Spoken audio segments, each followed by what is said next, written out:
Shake it on, baby, now. Twist and shout. Come on, come on, come on, baby, now. Come on, baby. Come on and work it on out. Working on out. You look so good, look so good. Got me going now, got me going. Just like I knew you would, knew you would. Woo! Shake it up, baby, now, shake it up, baby. Twist and shout, twist and shout.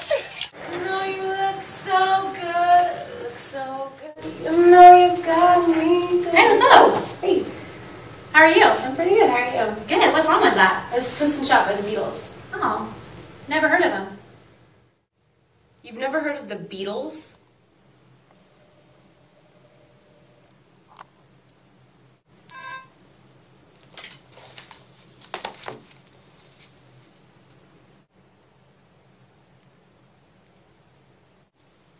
If you wish to learn more about the Beatles, meet me at the balcony above the Student Center at noon.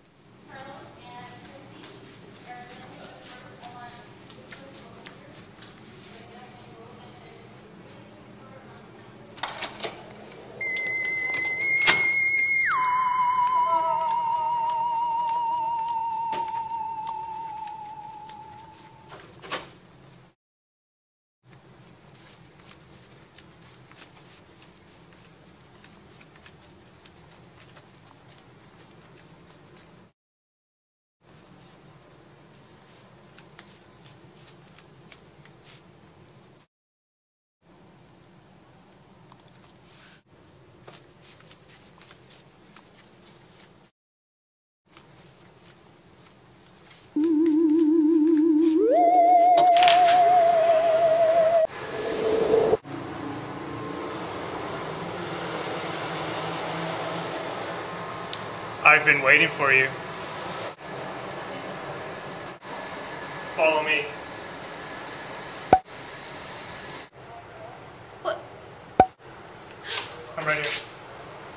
Let's go.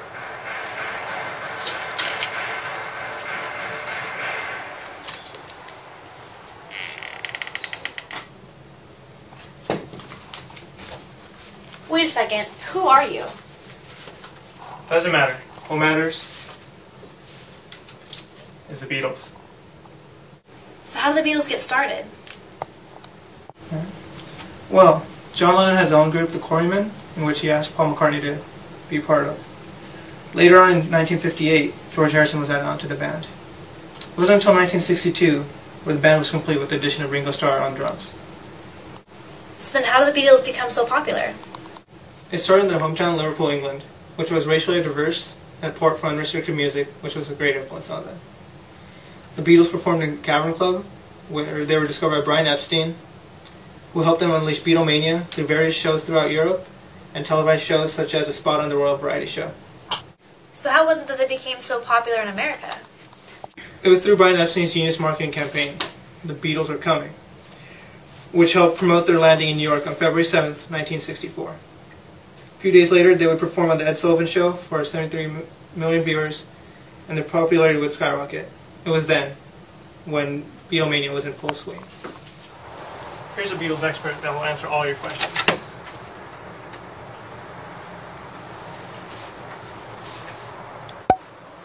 So do you think the Beatles influenced the fashion of the 60s? I think because the Beatles were so popular and because they captured media attention so regularly, it put them in a place to speak about fashion just by what they wore. So the initial look, I remember how horrified parents were by the length of the hair the Beatles had in the first Ed Sullivan Show when 71 million people watched. At that point it was the most widely watched television program in history. The older generation was appalled by the hairstyle that they showed us on television, and that went on to become a popular hairstyle. So there was the first example. I think the marketing was so effective for that first American tour by having their song already in a top 10 of popular music charts, meant that everyone was interested in their tour, and the Ed Sullivan Show put all those media things together, and it positioned them to make a statement about fashion, a statement about hairstyle, and then later, as they changed with the times, they remained in the public eye continually. So whatever they were doing was in some sense noteworthy, and people emulated what they did. Do you think their wittiness and sense of humor helped them gain popularity? I think the Beatles used their sense of humor from the very beginning to establish a persona that was very engaging. They were outrageously funny, bordering on the ridiculous, and that spirit was very contagious. It was like a merry prankster. And who doesn't like a merry prankster? Who doesn't like the class clown? So when they clowned around, they were, telling us, don't take yourself too seriously. We're not taking ourselves too seriously. Even if it was a tremendous marketing ploy, because someone behind them saw advantage in that, the way it came across was so genuinely young and fun that everyone liked that persona. And that was quite a bit different than some of the darker groups of that time. And you look at the arc of the Beatles and the arc of the Rolling Stones, and you see different ways that they engaged their audiences. And I think that Help and Hard Day's Night movies and Yellow Submarine gave people permission to have fun and be a little silly, and that was okay.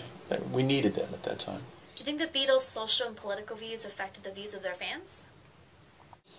I think because the Beatles were willing to experiment in so many different ways, in lifestyle, in music style, in philosophies. They were so eclectic, and because of the place that they occupied on the world stage, they could then share their experiences with Guru Maharaji or sitar music or political activism. As they matured and became more politically active, they used their entertainment stage as a bully pulpit for their political ideas as well. And so in that way, I think as they grew popular in the hearts of the American public, they then used that to say what was important to them. And agree with them or not, they had this tremendous public exposure. So if the Beatles thought it was cool, then it sort of gave young people permission to think that was cool. And if the Beatles said this isn't dangerous, then some people thought, well, it can't be that dangerous. And so there were what I would consider dangerous lifestyle choices they made at times, and they survived them, fortunately. And not every kid that dropped LSD survived what the experience was in a positive way. So we have to understand that there can be a kind of irresponsibility in it. But Oh, I didn't even see you there. Well, for all you readers at home, what did you think about the Beatles movie? Well, I have some questions for you to voice your opinions on the Beatles. First off, do you think the Beatles made an important impression to do equally to both their look and their sound? And also, how do you think American culture and American society, as well as rock music, would be different without the influence of the Beatles? Or would it be different at all? I'm Megan. And I'm Rajan. And I'm Stephanie. Thanks for watching. We hope you learned a thing or two. About the Beatles. Come Together, right now, over me.